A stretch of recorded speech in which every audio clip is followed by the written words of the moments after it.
disparo en la espalda que intentaron hacer pasar por infarto, un ahogamiento que no cuadra con las marcas del cuerpo, una caída desde un letrero que llegó justo cuando un contrato nuevo estaba en camino.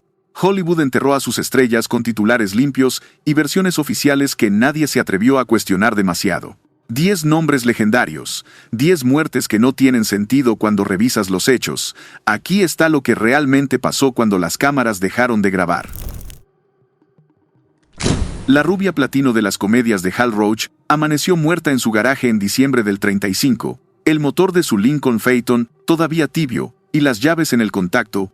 La versión oficial habló de monóxido de carbono accidental, pero nadie explicó por qué tenía sangre en la boca y marcas en la garganta. Thelma había cenado la noche anterior en el Trocadero con su exmarido. Testigos la vieron discutir acaloradamente antes de irse sola. Su restaurante casino en Pacific Palisades tenía problemas con ciertos individuos que querían usar el local para negocios que ella rechazaba una y otra vez. El fiscal cerró el caso en días, demasiado rápido para algo tan turbio.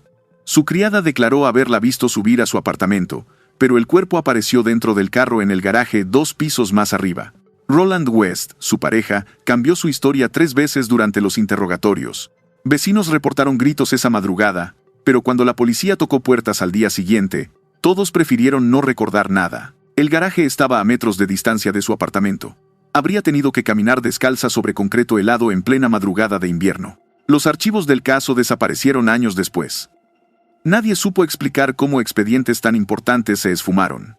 West vivió como ermitaño el resto de su vida. Nunca volvió a dirigir ni hablar del tema. Cada aniversario algún periodista intentaba reabrir el caso, pero las puertas se cerraban. Thelma Todd tenía 29 años y una carrera en ascenso, pero alguien decidió que esa madrugada de diciembre era buen momento para que todo terminara, y Hollywood nunca quiso saber quién. El director apareció muerto en febrero del 22, un disparo en la espalda disfrazado de ataque cardíaco. La bala había atravesado su pulmón y salido por el pecho. Imposible que se acomodara solo después. Mabel Normand estuvo con él la noche anterior. Fueron vistos discutiendo antes de que ella se fuera a toda velocidad. Paramount mandó gente a limpiar antes de que llegara la policía. Se llevaron cartas y evidencia que pudo resolver el crimen en horas. Mary Miles Minter estaba obsesionada con Taylor. Su madre Charlotte Shelby era sobreprotectora hasta la locura. Testigos la colocaron cerca del bungalow esa noche. El arma nunca apareció. Taylor tenía un pasado turbio. Había llegado a Hollywood con identidad falsa. El caso arruinó carreras, y Hollywood aprendió a protegerse mejor. ¿Crees que la madre de Mary Miles Minter fue la asesina? La estrella de Hogan's Heroes fue encontrada en junio del 78, el cráneo destrozado por un cable de trípode mientras dormía. Crane grababa encuentros privados en video organizados por fecha. Su socio era John Carpenter, técnico con acceso a todo el material comprometedor. Crane le dijo a Carpenter que ya no quería seguir. La conversación se puso tensa, y Carpenter salió molesto. La policía encontró tejido cerebral en su carro, pero el forense perdió la muestra. Las cintas de video desaparecieron. Nadie explicó qué contenían. Carpenter fue arrestado en el 92, pero absuelto, porque la evidencia estaba contaminada. Las cintas jamás reaparecieron con cualquier posibilidad de saber quién más quería silenciar a Crane. En septiembre del 32, Peg Entwistle trepó hasta la letra H del letrero de Hollywood y saltó al vacío. Tenía 24 años y una sola película, 13 Women, que RKO había recortado dejando su papel casi invisible. La nota entre sus cosas decía algo sobre no ser suficientemente fuerte, pero amigos insistieron en que Peg no era de las que se rendían fácilmente. Había llegado desde Nueva York con experiencia teatral sólida. Los estudios prometieron estrellato, y luego la dejaron esperando sin explicaciones. Su tío la vio salir esa noche diciendo que iba a caminar. Nada sugería que fuera la última vez. El letrero estaba a kilómetros. Tuvo que tomar transporte o caminar horas para llegar. Una mujer reportó haber visto a alguien cerca del letrero esa madrugada, pero cuando la policía quiso entrevistarla, la testigo desapareció sin rastro. La caída fue de casi 50 pies. El impacto tan brutal que sus zapatos salieron volando metros antes de que el cuerpo tocara el suelo. Lo más extraño vino después. Cartas de RKO llegaron días después ofreciéndole un papel protagónico. El correo se había retrasado, pero la ironía no escapó a nadie. Algunos susurraron que los estudios jugaban con la gente, les daban esperanzas y luego las quitaban para mantenerlos desesperados. Peg había comentado a una amiga que cierto ejecutivo le había hecho propuestas que ella rechazó. Después de eso, las llamadas para audiciones dejaron de llegar. El magnate del cine fue a celebrar su cumpleaños en el yate de William Randolph Hearst en noviembre del 24, 48 horas después estaba muerto, y nadie podía ponerse de acuerdo sobre qué había pasado exactamente. La versión oficial mencionó un ataque cardíaco agravado por indigestión aguda, pero testigos que lo vieron salir del yate hablaron de sangre y una herida en la cabeza. Louella Parsons estaba a bordo esa noche. Después del incidente consiguió un contrato de por vida con los periódicos de Hearst, coincidencia que nadie en Hollywood se tragó. Marion Davis, la amante de Hearst, que también estaba en el yate, dio 3 versiones diferentes de los hechos. Primero dijo que Ince había bajado a tierra antes de enfermarse, luego que se enfermó en el barco. Finalmente que ella no recordaba bien porque había bebido demasiado champagne. Charlie Chaplin, otro invitado, se negó a comentar y evitó cualquier mención del tema durante el resto de su vida. El médico que certificó la muerte trabajaba para Hearst. Nunca permitieron autopsia formal. El cuerpo fue cremado con velocidad inusual, antes de que autoridades pudieran hacer preguntas incómodas. Los rumores dijeron que Hearst había disparado accidentalmente a Ince creyendo que era Chaplin, que había sorprendido al comediante en situación comprometedora con Marion. Otros susurraron que Ince había visto algo que no debía, y Hearst decidió que los secretos del yate debían quedar enterrados con él. La viuda de Ince recibió un fideicomiso generoso y nunca volvió a mencionar las circunstancias de la muerte de su esposo. El Distrito Attorney cerró el caso sin investigación real, alegando que no había evidencia de crimen, cuando en realidad no habían buscado evidencia. La bomba platino de MGM colapsó en el set de Saratoga en mayo del 37. Se quejó de dolor abdominal tan intenso que no podía mantenerse de pie. Los médicos del estudio dijeron que era gripe y la mandaron a casa a descansar, pero el dolor empeoró hasta volverse insoportable. Su madre, una fanática de la Christian Science, se negó a permitir tratamiento médico real.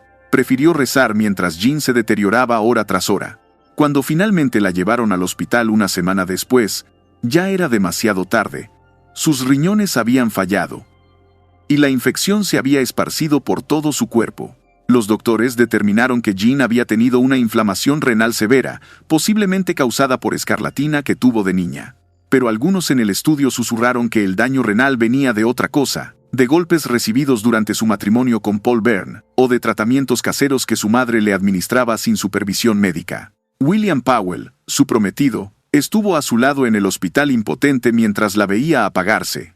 MGM siguió filmando Saratoga, usando una doble para las escenas que faltaban, porque detener la producción les habría costado demasiado dinero.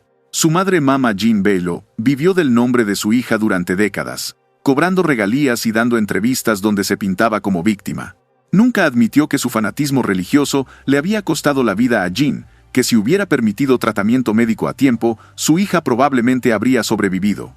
Jean moría a los 26 años, y el estudio aprovechó su muerte para vender la película como su último trabajo. Las revistas publicaron fotos de ella enferma sin su permiso, convirtiendo su agonía en espectáculo para aumentar la taquilla. Superman fue encontrado con un disparo en la cabeza en junio del 59, la pistola entre sus piernas y 3 casquillos en el suelo. Había invitados abajo que esperaron 45 minutos antes de llamar a la policía. Leonore Lemon cambió su historia varias veces. Las quemaduras de pólvora eran inconsistentes con un disparo autoinfligido. Tony Mannix, su examante, tenía razones para estar furiosa. Su esposo Eddie Mannix resolvía problemas para MGM usando métodos cuestionables. La policía nunca revisó las manos de George para residuos. Warner Brothers destruyó negativos y papeles antes de que alguien pudiera revisarlos. George estaba emocionado con nuevos proyectos según amigos. Leonore dejó Los Ángeles y nunca volvió a hablar del tema.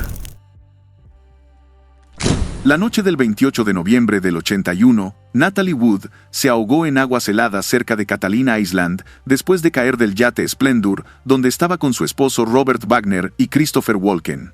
La versión oficial dice que intentó amarrar un bote auxiliar que golpeaba el casco, resbaló y cayó al agua. Pero nadie explica por qué una mujer con terror al agua oscura saldría sola a cubierta en plena madrugada, ni por qué tenía moretones recientes en brazos y piernas. El capitán Dennis Davern cambió su testimonio 3 décadas después. Admitió que hubo una pelea violenta entre Wagner y Natalie minutos antes de que ella desapareciera. Walken estaba en el yate porque acababan de filmar Brainstorm. Durante la cena la tensión era tan densa que el capitán consideró regresar a puerto.